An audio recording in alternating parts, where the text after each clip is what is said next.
Please welcome to the stage Spencer Burke, SVP of Growth at Braze. All right, thank you, everyone. I'm really excited to be here. I've been a SaaStr fan for a really long time, like many of you. I remember back in the day when Jason was on Quora, we'd be following him, trying to search how to build a company, looking for all the answers from him. And so to be here on stage is really a treat for me, and I'm really excited to share a few things that I've learned in my career at Braze. I've listened to quite a bit of SaaStr content, and what I've tried to do today is model it on some of my favorite presentations. And those happen to be ones where we go through someone's career journey, reflect on some of the lessons they've learned, the trials and tribulations. And I'm going to try to check a lot of the boxes for you in that. We're going to have some metrics, we're going to talk about headcount, we're going to talk about scaling, we're going to talk about IPOs, and we have the obligatory embarrassing picture. I've actually got two. But the reason I chose this one is my journey at Braze, in many ways, started here in London. Actually, this is being a tourist out at Windsor Castle. I was here living in London for a couple of years. I studied information systems at the London School of Economics. And that really helped start a passion for me around technology and technology systems. There's one thing that really stood out to me from my time there, and that was this book. It's called In the Age of the Smart Machine.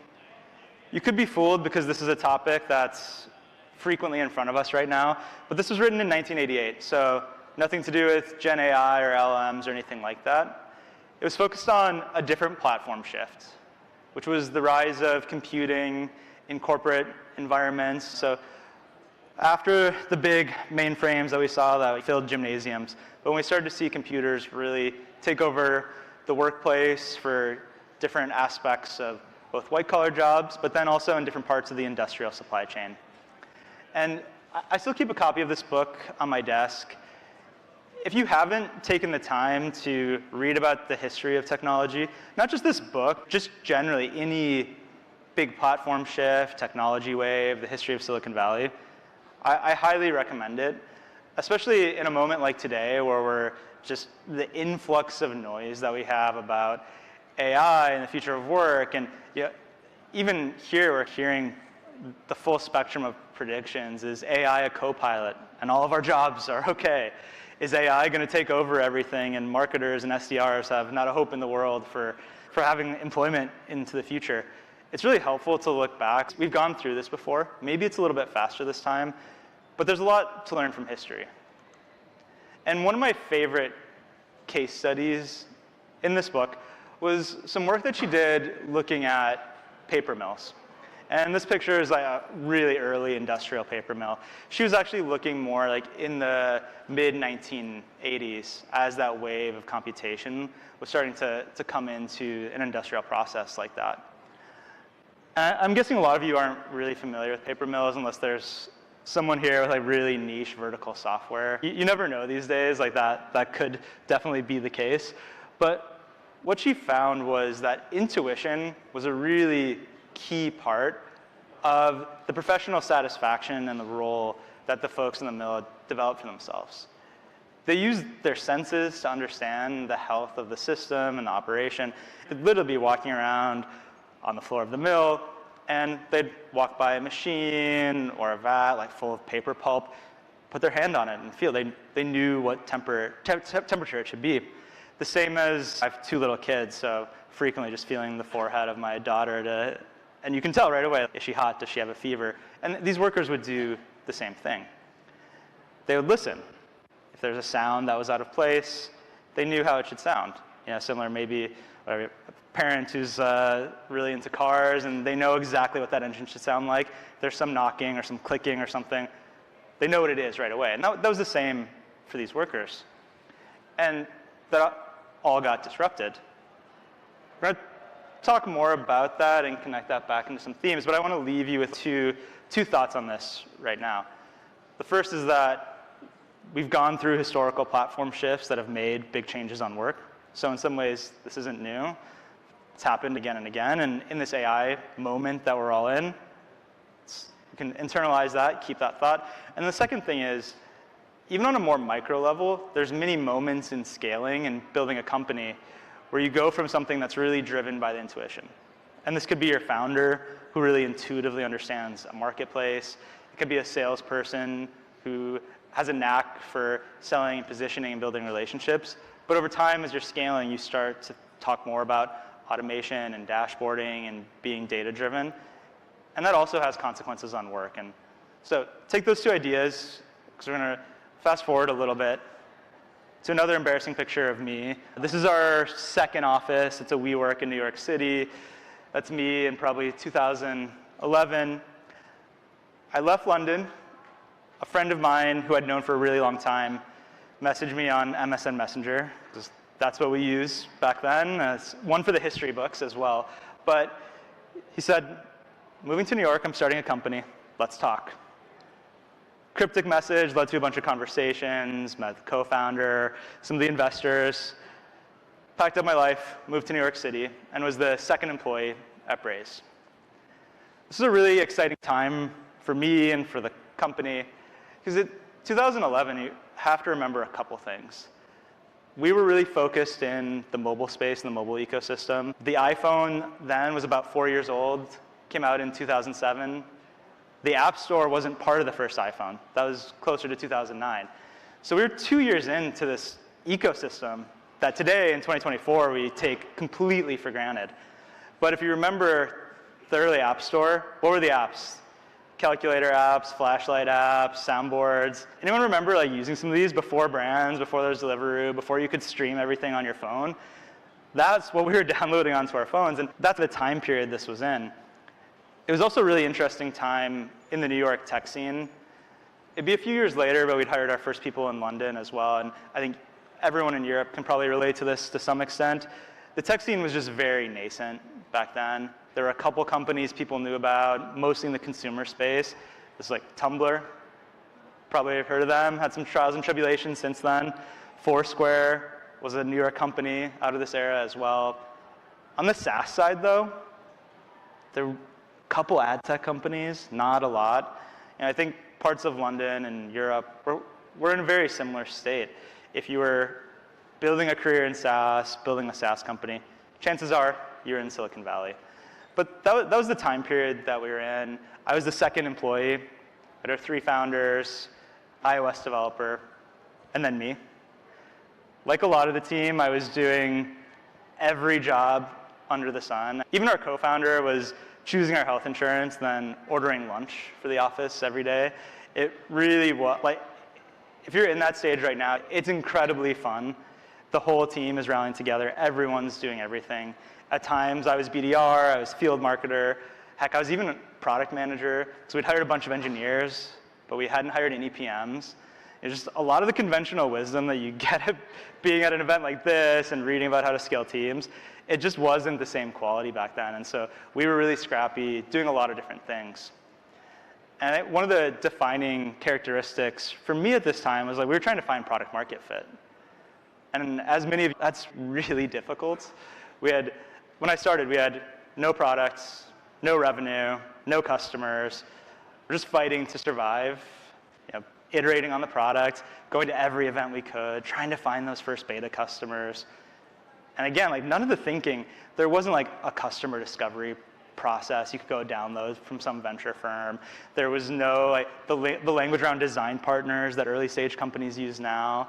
None of that really existed, and so we were finding our way through that. Versus today, when it comes to something like product market fit, even over the past couple months, Sequoia, First Round, have released these incredible frameworks for thinking about phases of product market fit, how you have it.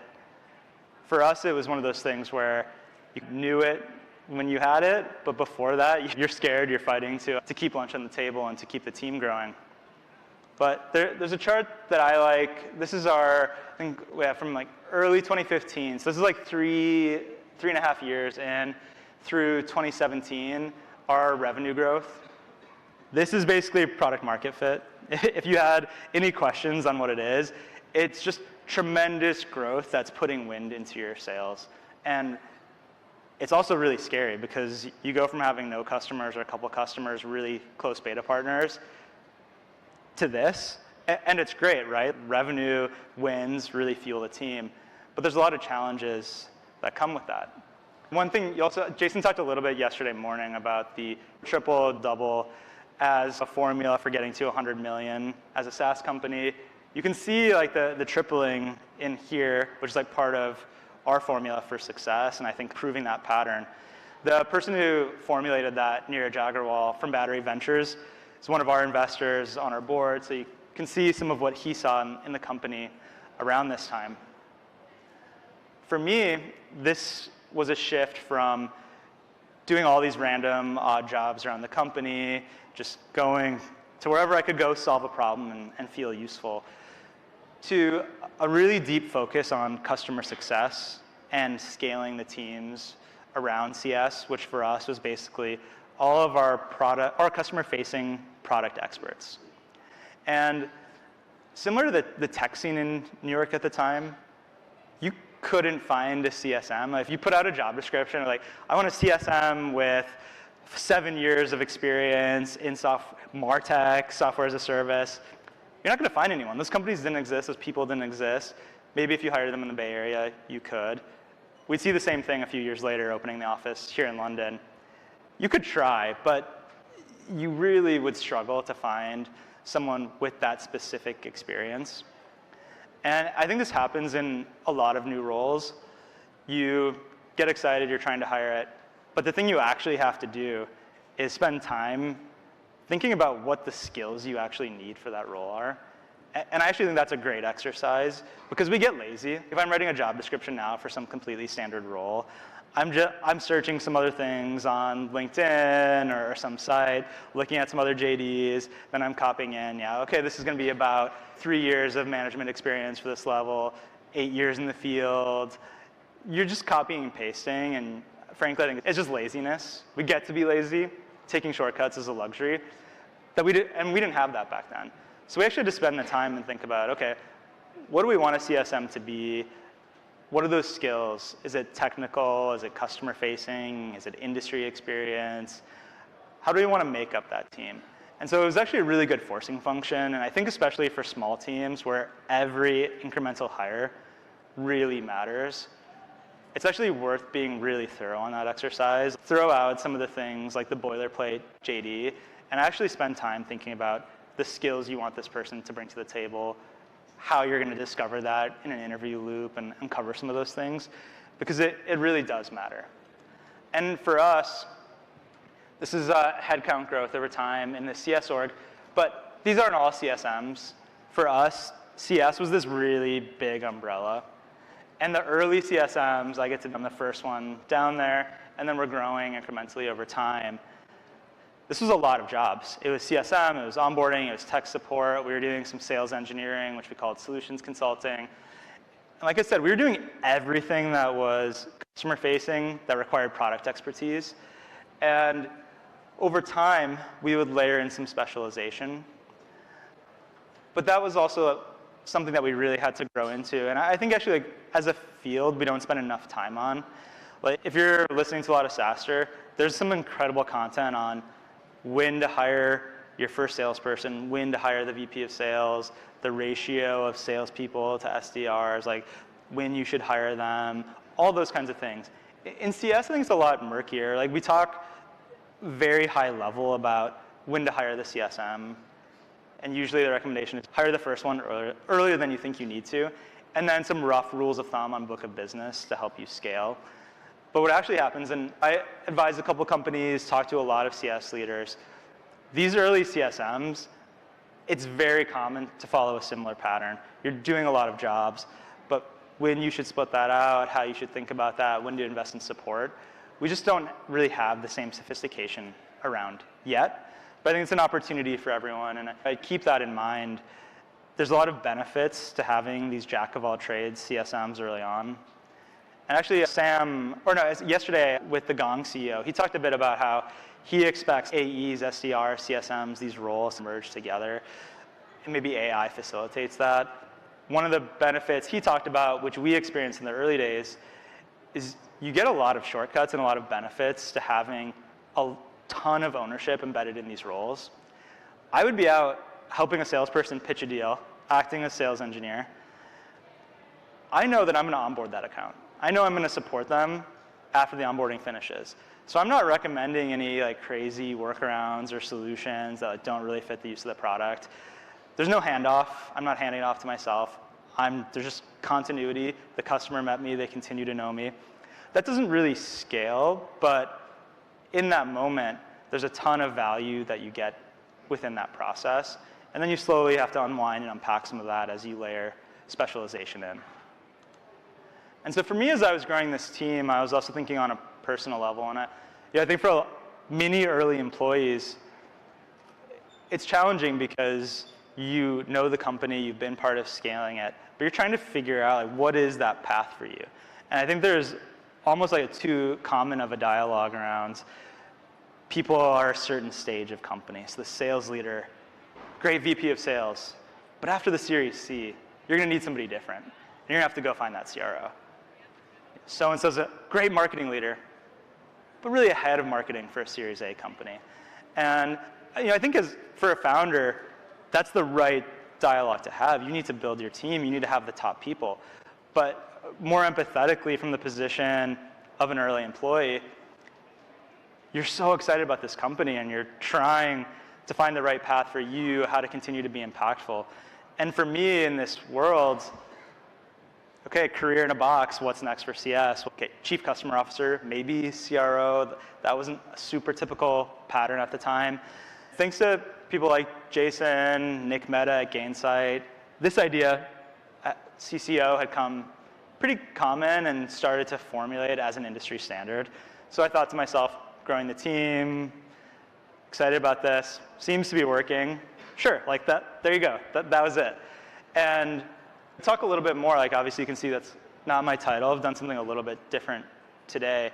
But I think this is a really important exercise to think about, and especially if you happen to be someone who's an early employee at an early stage company, to start to think about what that vision is for yourself.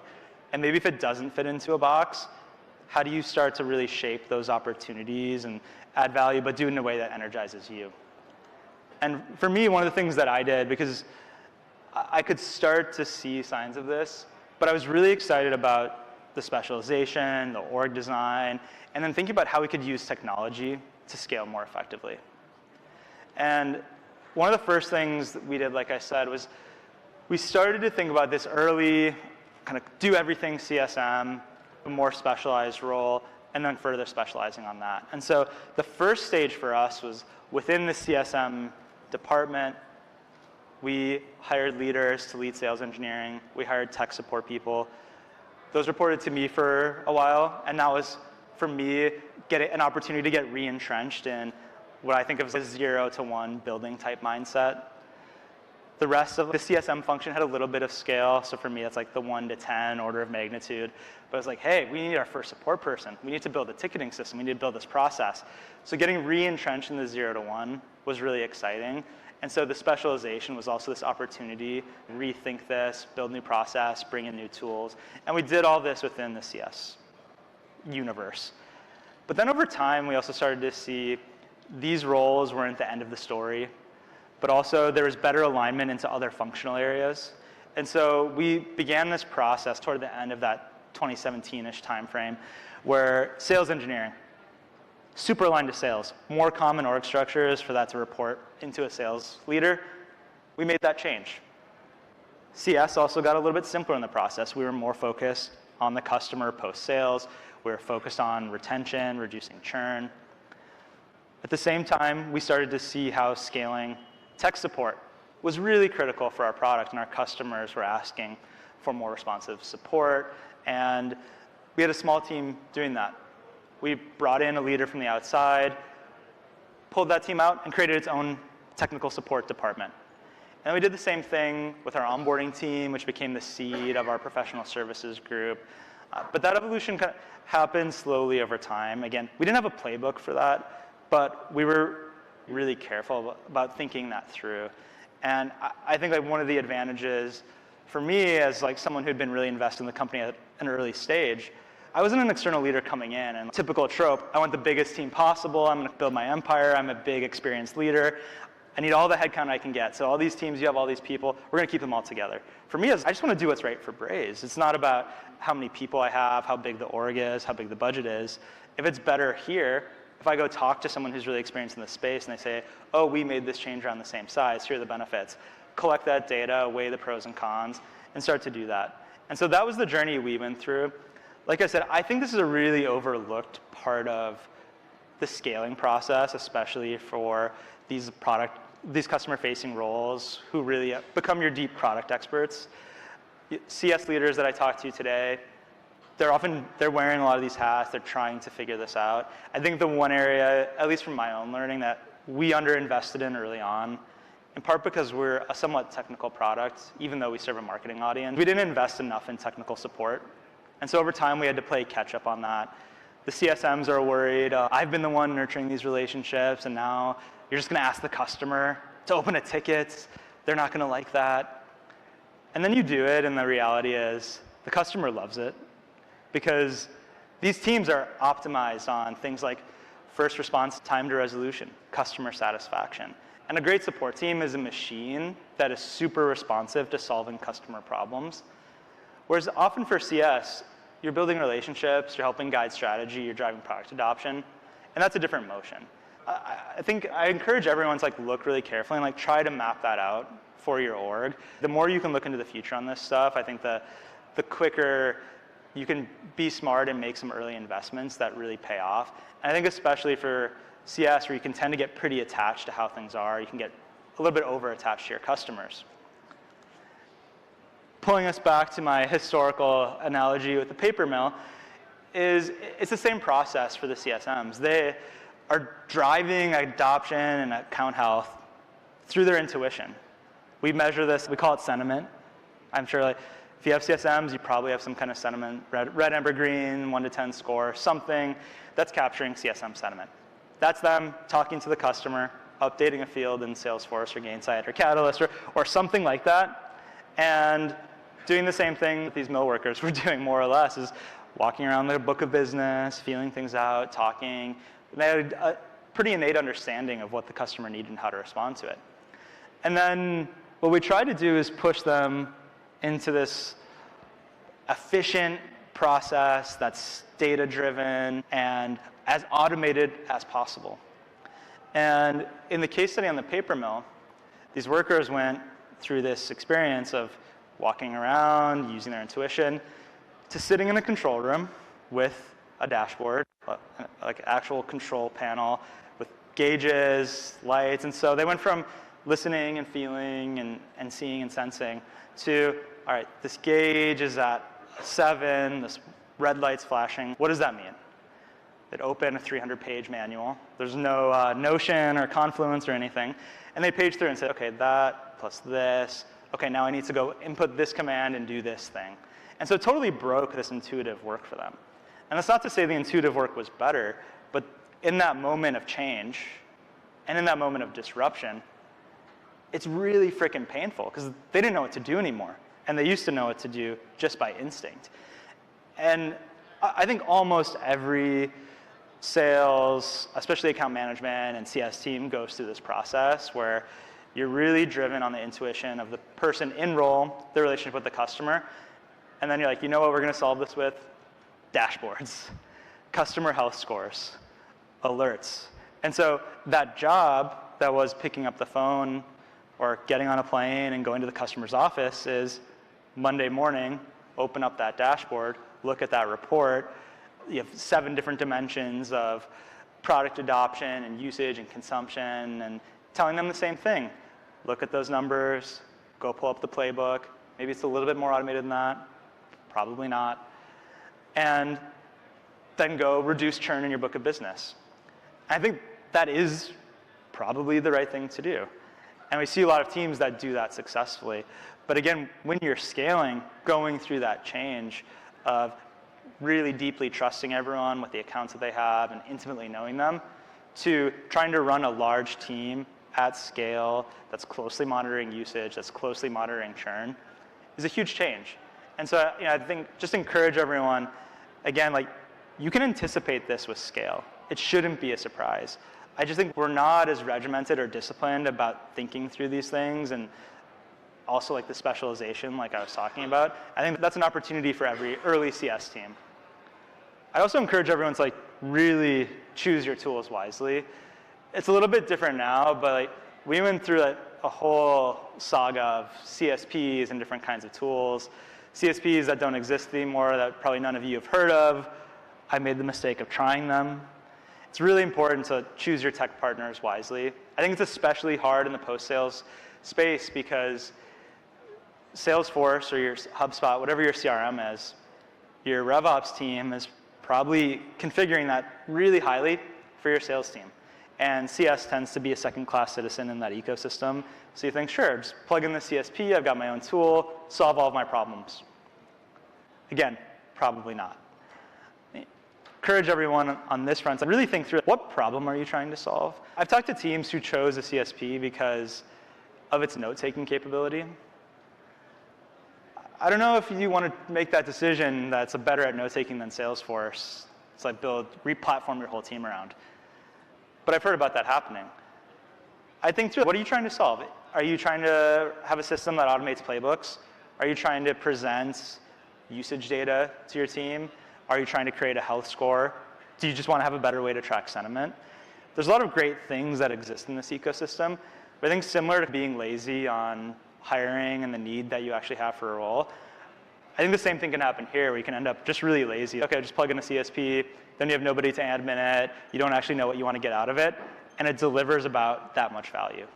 In this time, I also got really excited about thinking about how the team scaled, and ended up ditching the CCO aspiration, and we started this growth team at Braze, which for the last 6 years I've been managing. And I'm almost worried to show headcount here, because it's not totally the right story for us. The growth team at Braze, it's not about marketing, it's not about user acquisition. The customers I was working with at the time are really sophisticated ones, had started to take this idea of growth hacking, growth marketing, and they were building these really cool teams that were cross-functional, experimental, and data-driven.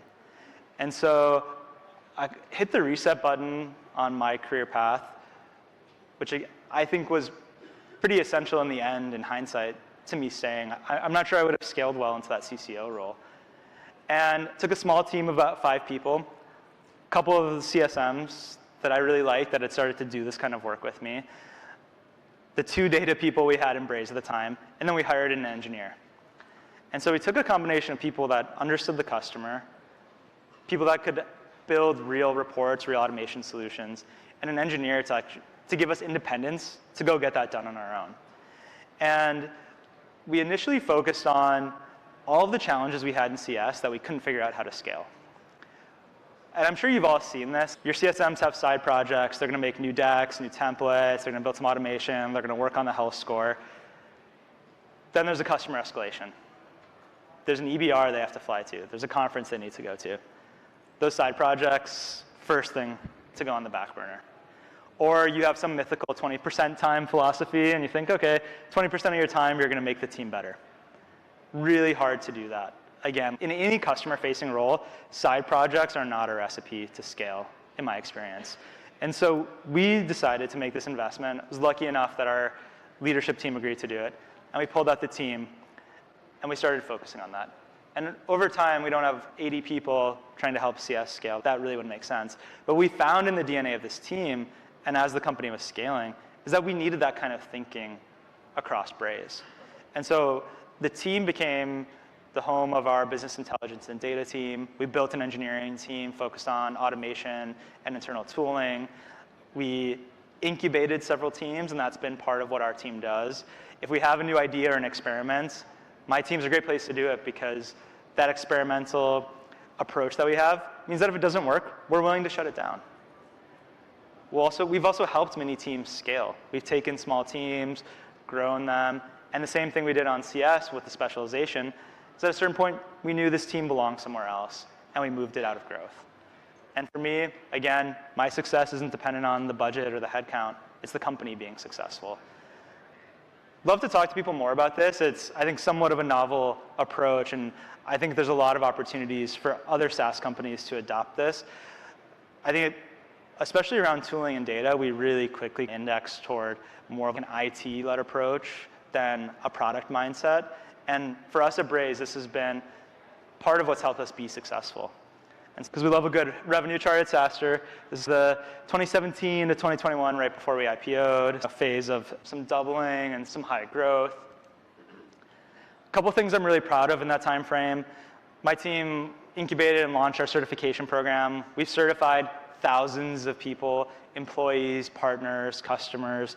This is really cool because it is one of those things early on where someone's going to look for the ROI. They're going to try to understand that. And our team was a really safe place to get this going because we knew there was value. We benchmarked a bunch of great programs, and we were able to launch this and achieve pretty significant scale. In this time period, we also went public. For us, this was November 2021. So Jason talked about HashiCorp and the closing of the IP window. We were a few weeks before them.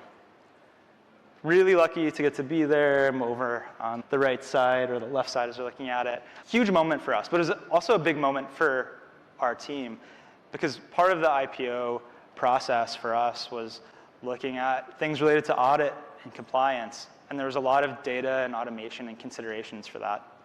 And typically that kind of thing, people either assume it's just going to be red tape and a pretty boring, terrible process. And don't get me wrong, there's aspects of that totally fall in that bucket. But one of the things that we found was the data and the way we had to approach some of these things, like thinking about revenue recognition. I don't know if anyone else has had to deal with ASC 606, but when you're thinking about revenue recognition and the data that you need to put together for that and for your auditors, it's a very high bar. When we think about the complaints we often have on data for CS teams and for sales teams, garbage in, garbage out, you can't just have BS excuses like that. The data has to be perfect. And the level of QA, the quality, the modeling that goes into it was a really big forcing function for us.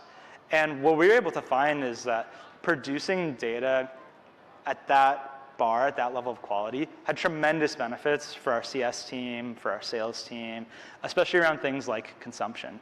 And I think there's a great takeaway there, at least it was for me, that CS teams can really thrive on high quality data.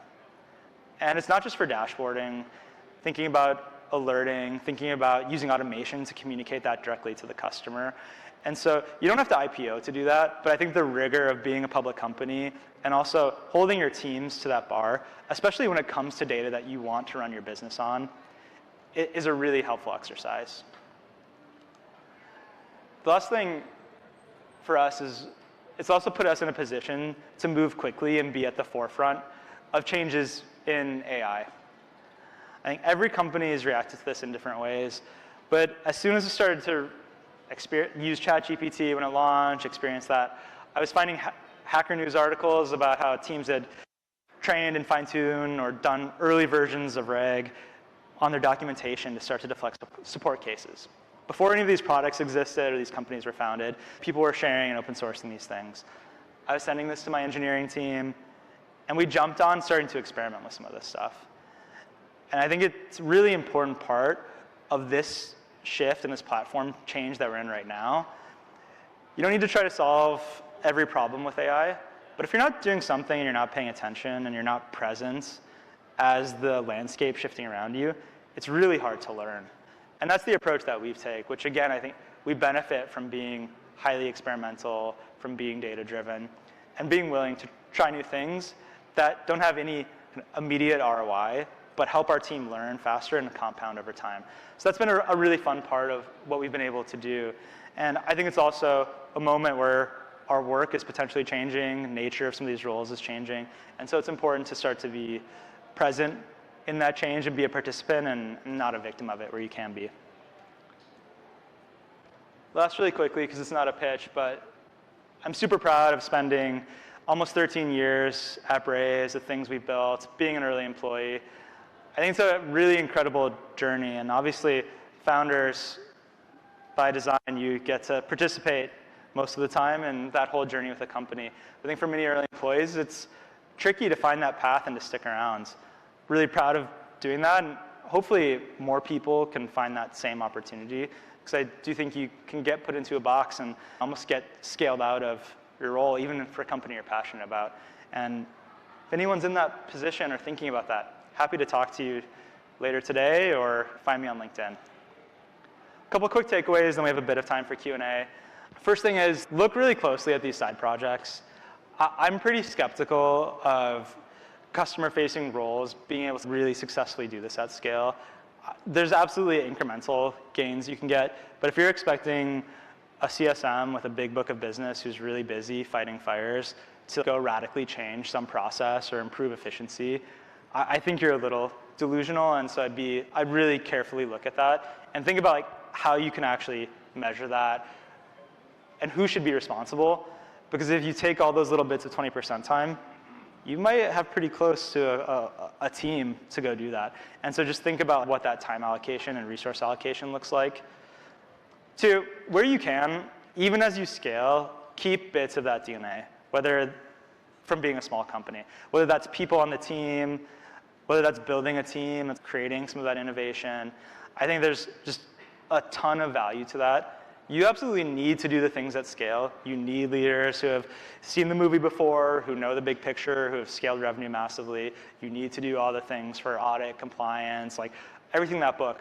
But there are different ways to do this, and I think it's a really sad thing when a company loses the innovative mindset that helped get it where it is. 3rd, really think through your vision and what you're looking for, whether that's in a technology platform, whether that's in a data system, or it's in a role that you're hiring for. And then finally, and I think there's just a ton of value here, is try to learn from history where you can. The news, the whole cycle that we're in right now is super noisy. There's value there, like I said, for sure, to be present, but be close to the technology. If you're going to spend time doing something in AI, don't be listening to the talking. Try to learn it, get close to it, develop yourself, rather than getting lost in the noise. If you want to learn about and spend time reading something, go back and look at some of the prior waves. There's a ton of great books, some of them much more practical than paper mills, maybe a little bit more relatable, like Bill McDermott's book is great on the history of Xerox and the platform change from document management, being about printing to scanning and being computerized, his experience at SAP. Go out there and look, find something that really speaks to you, because it's definitely out there and will help you learn and contextualize the change that we're happening now, which could be that big macro change, or it could be a micro change of something you're experiencing as you scale. And with that, I'm a little over time, but we have a little bit of time for questions.